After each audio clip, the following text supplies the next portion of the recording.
What is up, you guys? Welcome to this edition of Controversial Thoughts. This week is special. This is my once weekly installment of solo casts. I will often get to do a little monologue, a soliloquy on whatever I think is most interesting. Sometimes they have to do with what I talked about on the podcast this week, and sometimes they don't. I think that the feedback from so many of you has been so intrigued, or at least engaged, with coronavirus that I wanted to really highlight a few of the points that Ivor and I made in the podcast from Tuesday this week at Fundamental Health, which is on the Heart and Soil website. All of our videos are available there. Many of these videos are being censored, or at least a few of them will be censored. So the WHO redefines the word pandemic. Position themselves for profit. Is metabolic health a risk factor for COVID-19? Crucial COVID-19 update with Ivor Cummins. Is the hysteria wanted? That is our original podcast. We had a video on YouTube get taken down. The title of it was "The WHO is Science Deniers." Imagine that. That violated the community guidelines, even though we were just talking about science, and I got a strike. So who knows? Got to tiptoe carefully if I'm going to continue to provide content on YouTube. I am being muzzled. Anyway, that's what happens. We'll try and work around it. What are some of the most interesting parts of that podcast from Ira that I really wanted to talk about? I think this goes back to the connections between immunologic disorders, or at least disorders of the immunologic system, in connection with metabolic dysfunction. This is the podcast with Tommy Wood that I did a number of weeks ago. You can search Tommy Wood at the Heart and Soil website, and there is a whole section in that podcast on immunometabolism. But the idea is that your metabolism and your immune system are intimately connected. They are not extricable. They are not dissectable. We are a whole being. We cannot balkanize. We cannot silo ourselves into organ systems. This is the problem with Western medicine. We have rheumatologists, we have immunologists, we have orthopedists, we have cardiologists, we have endocrinologists, we have psychiatrists, we have neurologists, we have physiatrists, we have internal medicine docs, we have family medicine docs, we have OBGYNs, and we have GI docs. And everything is connected to everything else. So in the case of immunometabolism, whose realm is that? Is that a psychiatrist's realm? Because it clearly affects the brain, and it's going to affect the neurotransmitters. And inflammation in the brain has clearly been linked to worse outcomes for suicide and depression, anxiety, bipolar. That's clearly been shown. I'll do a whole nother podcast on that in the future. Or is it going to affect the GI doc, who can show that metabolic dysfunction is going to affect the way that the immune system works in the gut? This is the problem with our current medical formulation, is that by going into specialties and patting ourselves on the back saying, I am a gastroenterologist, everyone bend a knee, everyone kowtow and listen to me. I know exactly what is going on with the GI system, and everyone else is wrong. Or the cardiologist says, I am a cardiologist, I am therefore the Pope of cardiology and infallible. Or the rheumatologist says, I am the one who has dominion over the inflammatory disorders.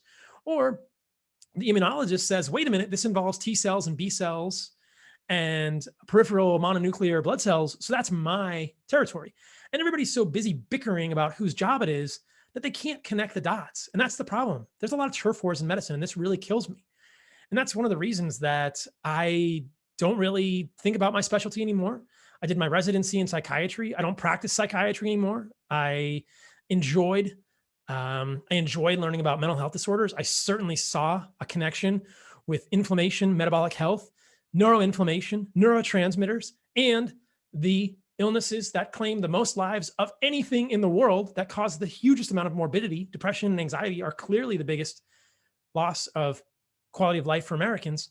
But I think it's more about connecting things, which is why I got board certification in nutrition, really just to be able to defend myself from attacks of those who are petty and seek to say, you don't have a credential. Well, this one's for you guys. Up yours. I've got a nutrition credential now. Don't argue with me about credentials. I've got an MD. I'm a doctoral, I've got an MD. I've got an advanced doctoral degree, and I'm a human being who likes to think outside the box. With all that having said, I'll just say that those people who want to point out credential flaws in anyone else are likely insecure about their own credentials and don't understand that their knowledge is not unique to them. I think it's hilarious when a cardiologist tries to pretend they know everything about cardiology. Well, it's super interesting. And I'm so grateful to the cardiologists who share their information with me because, in medical school, all of that cardiology literature was locked in a section of the basement. And you had to have a special key to get down there. And only the cardiology residents could have gone down there. As a psychiatry resident or as an internal medicine resident, I couldn't go down there. During my internal medicine rotations, I couldn't go to the cardiology wing of the hospital and read their books. Of course, I'm being facetious here. All of the literature is available to all of us, whether it's a GI, fiber, cardiology, lipids. All of this discussion about credentials is just pure hogwash. And nobody has unique information. It's all available freely online. And so whether it's a PhD in nutrition claiming that they have more authority to discuss nutrition than me, or a MD with a residency in cardiology who learned essentially no nutrition in cardiology other than plant-based rhetoric, which we know is BS, claiming they have more authority to discuss lipids or diet than me, or somebody on the doctors claiming that they have more authority to discuss nutrition than me because they have a board certification in nutrition, which I now have. The whole thing is ridiculous. Anyway, rant aside, you guys get the point. This is not Hogwarts. You can go and look at any spell you want, anywhere, anytime. The magic is available to all of us, even you, which is why some of the most brilliant minds like Ivor Cummins and many others are engineers who didn't even go to medical school Hogwarts. They didn't even get to use the major magical Horcrux keys to go into the cardiology dungeons and read the cardiology spells. I'm just saying that I snuck into those. That's what I'm going to say from now on. I snuck into the nutrition dungeon at Hogwarts. I snuck into the cardiology dungeon and I read their sacred texts.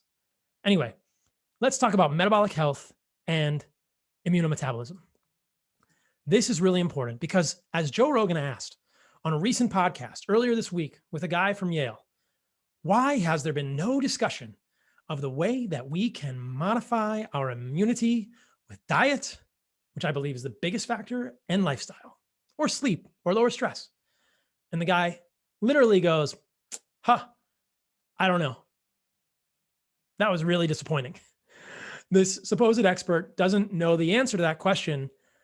And I thought Joe asked a very brave question, and I hope he will keep asking that. It's a question that I've been asking, and I wish that I'd asked with him on the podcast many weeks ago, and hopefully we can keep asking those questions in general.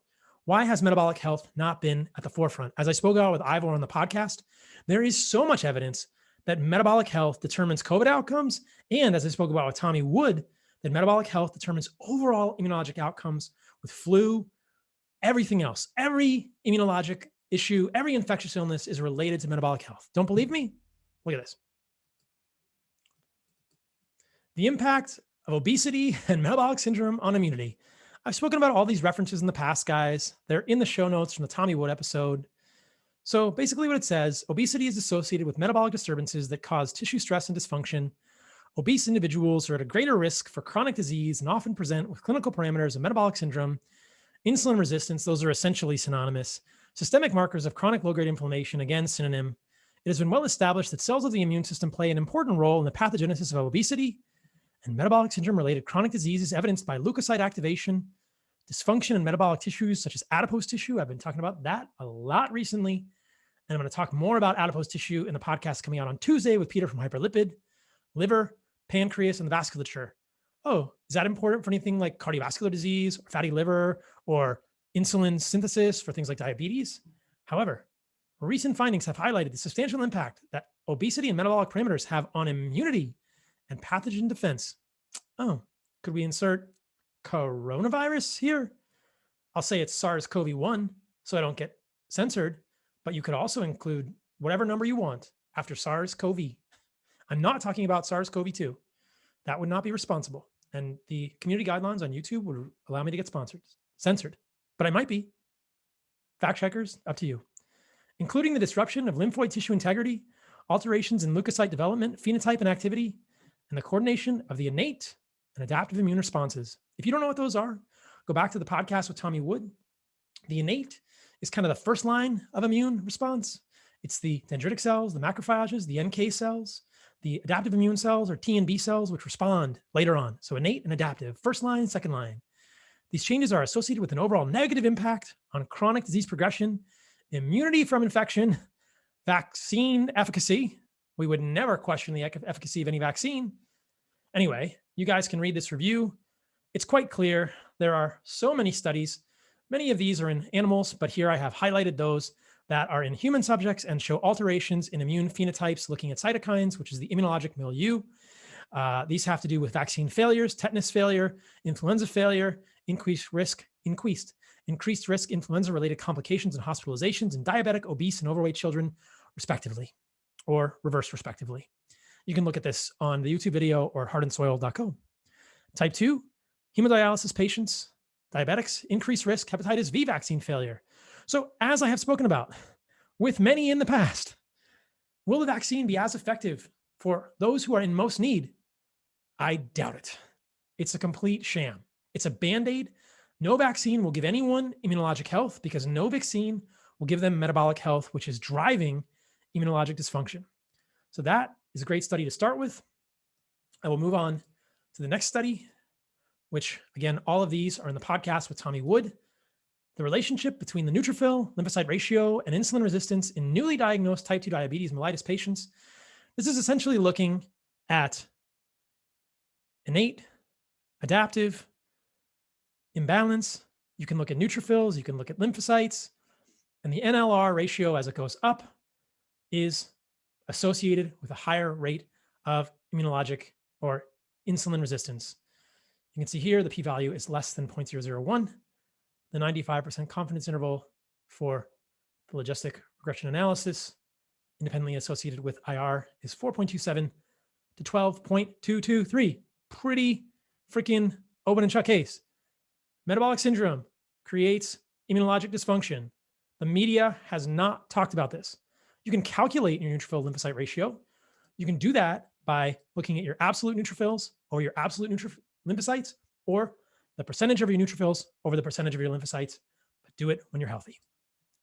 Last paper on this topic, the NLR3 P3 inflammasome, the role in metabolic disorders and regulation by metabolic pathways. This is an immunologic inflammasome, which is a collection of multimolecular protein complexes that is connected with metabolism. And what we know from this paper, which references many others, during the chronic development of obesity, multiple changes occur, such as the growth of adipocytes. You guys have heard me talk about that. The growth of adipocytes getting to the point where they are overly distended, they are hyperplastic and not hyperplasia, right? It's a hyperplastic adipocyte. It's a fat adipocyte, not an overly divided adipocyte. And when the adipocyte can no longer do secrete adipokines, which lead to adipocyte dysfunction, it gets overly distended. And that appears to be the inciting event for systemic insulin resistance or systemic metabolic dysfunction. Again, podcast on Tuesday coming part 2 with Peter from Hyperlipid. If this is all complex, there's lots of podcasts that go into all of this, but the high level is that at a molecular level, or I should say at a cellular level, one of the things we observe histologically, microscopically, is that when your fat cells become overly distended, when your adipocytes become dysfunctional, they can no longer divide, which means they are no longer able to secrete adipokines, which lead to adipocyte division, that is adipocyte hyperplasia. There are all sorts of inflammatory things that happen, increased free fatty acids, and systemic metabolic dysfunction occurs. It's not easy to think about this, but it is worth your time because the case is very well supported by the evidence. And as I've talked about with Ben Bickman, and as I will talk about with Peter from Hyperlipid, what do you think causes your adipocytes to grow? What do you think? Could it possibly be oxylipins? It could be. There's actually good evidence for that. It's one of the things I mentioned with Tucker Goodrich. We're trying to fill in all the dots here, but the oxidative products of linoleic acid metabolism do appear to impair adipocyte division and normal adipocyte function. I've spoken about these literature pieces in much detail in the past, but I will bring one up here just to show you guys one reference. To substantiate this, I'll start with this one. Loss of white adipose hyperplastic potential is associated with enhanced susceptibility to insulin resistance. This is hyperplasia when the fat cells are dividing. So there is reduced adipogenesis, and that is associated with insulin resistance. Now, there's really no question that impaired adipogenesis in obesity-associated insulin resistance and type 2 diabetes happens. You guys can go through this long book chapter, but there are many diagrams like this, looking at mesenchymal stem cells, pre-adipocytes, adipocytes, signaling of WISP2, etc., BMP4, on and on. I won't get into it today. Finally, I will show you guys one of the more interesting articles, which I believe ties these two together. There are many here, too much for any particular podcast, at least not this one. The role of physiologic levels for hydroxynolaninol on adipocyte biology, implications for obesity and metabolic syndrome. The aim of the current study was to determine if chronic, repeated H&E exposure and acute effects of physiologic concentrations of H&E towards multiple adipocyte aspects of biology using differentiated 3T3L1 adipocytes. Our studies demonstrate that acute and repeated exposure of adipocytes with physiologic low concentrations of H&E is sufficient to promote oxidative stress, impair adipogenesis, alter expression of adipokines, increase lipolytic gene expression, and increase free fatty acid release. Well, the only piece missing there is that increased consumption of linoleic acid in your diet leads to increased levels of 4-HNE. And I think there's some good studies which suggest that as well. So anyway, that I find quite fascinating. We're linking it all back to the notion of immunologic health, immune health, why no one is talking about this. One of the other really fascinating things that I came across this week was something else that no one is talking about, which is supplementation with colostrum.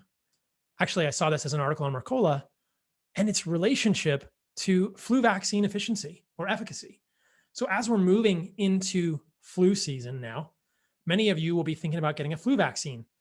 And though I must say I am biased, we are releasing an Immunomilk grass-fed, grass-finished colostrum at Heart and Soil. I'm super excited to share this with you guys because of this type of research.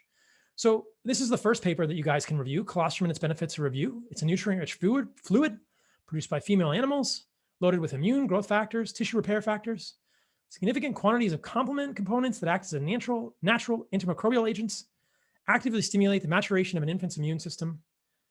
All kinds of things here. Colostrum has remarkable muscle, skeletal repair, and growth capabilities. Studies have shown it is the only natural source of two major growth factors, namely TGF, namely transforming growth factors alpha and beta. So TGF, alpha and beta, and IGF-1 and 2. Now, people will say that, oh, you don't want to get too much IGF-1. Yeah, don't overdo IGF-1. But if you need repair, sometimes you can use these in a very positive way for healing. And I think that for most of us, this is just fine. These growth factors have significant muscle and cartilage repair characteristics. They promote wound healing with practical implications for trauma and surgical patients. Colostral growth factors have multiple regenerative effects that extend to all structured cells of the body, such as the gut. Pretty cool stuff. Again, dairy, is it for everyone? If you react to casein or whey, be careful with this. You may not tolerate colostrum. If you do fine with dairy, try it. It could be very helpful for your gut, for muscle repair. And as these studies show, it might even be just as effective. Again, these are small studies, but these small studies, which are controlled, say it's just as effective, if not more effective, than flu vaccination in preventing flu over the course of a winter. Maybe grandma needs some Immunomilk if grandma tolerates dairy. So check these studies out, guys. Again, I'll talk about these in more detail in the future. Prevention of influenza episodes with colostrum compared with vaccination in healthy and high-risk cardiovascular subjects. The epidemiologic study in San Valentino. So this is a 2-month treatment with oral colostrum in prevention of flu episodes compared with anti-influenza vaccination was evaluated. This is a little misleading. They're calling it epidemiology, but there was an intervention here. This is interventional epidemiology. Broadly, I use the term epidemiology in a pejorative sense. A lot of times I'm talking about observational epidemiology, and allow me to make it clear that I'm skeptical of that observational epidemiology because it is confounded by healthy and unhealthy user bias. You can't just make it black and white and say, Paul doesn't think epidemiology is valuable. That's putting words in my mouth, though it's been done by many. It's not the first time, not my first rodeo. So 2-month treatment with oral colostrum in prevention of flu episodes compared with anti-influenza vaccine. Groups included healthy subjects without prophylaxis, those receiving both vaccination and colostrum. 3 months follow-up. The number of days with flu was 3 times higher in the non-colostrum subjects. The colostrum group had 13 episodes versus 14 in the colostrum plus vaccination group, 41 in the group without prophylaxis, and 57 in the non-treated subjects. Part 2 of the study, they had a similar protocol with 65 patients who were very high-risk cardiovascular subjects, all had prophylaxis. The incidence of complications in hospital admission was higher in the group that relieved only a vaccination compared with colostrum groups. Colostrum in both healthy subjects and high-risk cardiovascular subjects is at least 3 times more effective than vaccination to prevent flu and is very cost-effective. We have to be careful about statements like that, but I will show you the data. So they compare it all here. You can look at details of the healthy evaluation group, included completes, dropouts, evaluation of parameters, details.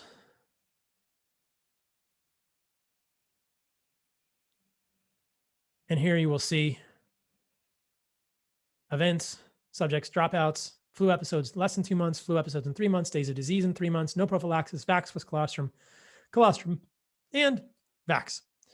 You can see colostrum looks pretty good. Again, how many? 37, 41, 23, 36. Is there age parity in all these groups? We'd have to go back and make sure. We can do that above. But when I looked at this, it looked reasonable to me. Details of high-risk study subjects, female, male, more females than male, vax plus colostrum. There's more females than males in every group. Colostrum, vax, included, completed, dropouts, events. Vax had the highest percentage, hospital admissions, and you can see the differences. So if you want to know about age parity, you can go up and look here at what they give as the treatment groups and their ages and stuff. But in general, that's how we evaluate the studies to make sure it's all reasonable. And is it a perfect study? No, but it's pretty intriguing. And then there's another abstract where they combine colostrum with bifivir, which is a probiotic. And they found that the efficacy of a colostrum in association with the immunomodulator bifivir, which is a probiotic, in the prevention of flu episodes. What they found, the episodes in the vaccination plus immunomodulators and immunomodulators only group were significantly lower with the other 2 groups. Number of episodes registered with the immunomodulators was significantly lower than those observed in patients using vaccination or no prevention. Number of days with disease was higher in untreated controls compared with the groups treated with immunomodulators. Average relative costs were significantly lower in the immunomodulator groups, that is the colostrum, the bifivir. Basically what they're saying is that bifivir, probiotics, or colostrum seems to work pretty darn well compared to a flu vaccine in many conditions, many situations, even better. So more on this to come. I'm going to do a whole controversial thoughts video next week on dairy. Full disclosure, Heart and Soil is releasing Immunomilk in the next 2 weeks. We've got an encapsulation now. We're super excited about this. It's an mostly A2 grass-fed, grass-finished colostrum, and it's from grass-fed, I said that, finished cows in New Zealand. It's going to be amazing. And I think for those that tolerate dairy, it's going to be a great addition to your regimen. In terms of other Heart and Soil updates, check us out at heartandsoil.com. If you have questions about product recommendations, you can always email me, Dr. Paul, drpaul at heartandsoil.co. I'm also happy to help you there with dietary construction, but I cannot be your doctor there. I can't read your labs. That is outside of the scope of my practice. We're working really hard to get beef organs, bone marrow and liver, heart of the warrior back. It's going to happen in the next few weeks. I apologize if I overpromised and underdelivered. It's definitely happening in the next few weeks. We've had problems with production. You can't grow cows overnight, especially not grass-fed, grass-finished cows, but the organs are on their way. We are getting them to you guys ASAP. In a few weeks, we are going to be in a much better position. A lot of these supplements are going to be limited release because we're going to have a limited supply, but we're going to get them to all you guys who can benefit from them. And then we're going to get them back in stock as soon as possible. We're so glad and grateful and really just, feel blessed to be able to do this work. We feel blessed that we believe in this and that you guys are benefiting from what we do, that you're getting more no-stale nutrition in your life, which is something that I believe is really lacking from modern human nutrition and is one of the ways that we reclaim our ancestral birthright to radical health. You guys know I say that all the freaking time. It's part of the remembering. So anyway, thanks for listening to this episode of Controversial Thoughts. Check us out, heartandsoil.co. Check out Immunomilk. You can put your name in there to be notified when it's available very soon. Look at that stuff regarding immunologic connections with the metabolism and simplify it and show it to someone in your life who's metabolically unhealthy and doesn't think that affects their susceptibility to COVID, because it absolutely does. There will continue to be no media discussion of this And I don't know why. Instead of social distancing or whatever, in addition to social distancing and masks, if you believe those are valuable, though Ivor presents data they're not, let's just not be controversial. Why don't we make junk food illegal? Why are we still selling crappy things like seed oils in the grocery store? Why are you still giving people high fructose corn syrup? That would be the major intervention. Liquor stores are open. Strip bars are open. Alcoholics Anonymous is closed. Anyway, priorities are crazy. We're getting too political. The issues become crazy politicized. I'm not going down the rabbit hole. Mainly what I care about is your health, the health of your family, and how you can really reclaim that ancestral birthright to radical health by eating like your ancestors, not your overweight, obese doctor. Maybe you have a doctor that's amazing, in which case they should email me because I respect them. High five to them. Chances are your doctor doesn't connect the dots because they went to school at Hogwarts and they didn't read the cardiology literature because they couldn't get into that part of the basement because I snuck in there. They didn't read the cardiology spells like me, but I'll tell them what I found in the cardiology spells and we'll share the information because silos, balkanization of medical specialty hurts us. Appeals to authority are silly, and onward. Stay radical, you guys. Thanks for being a part of the Remembering.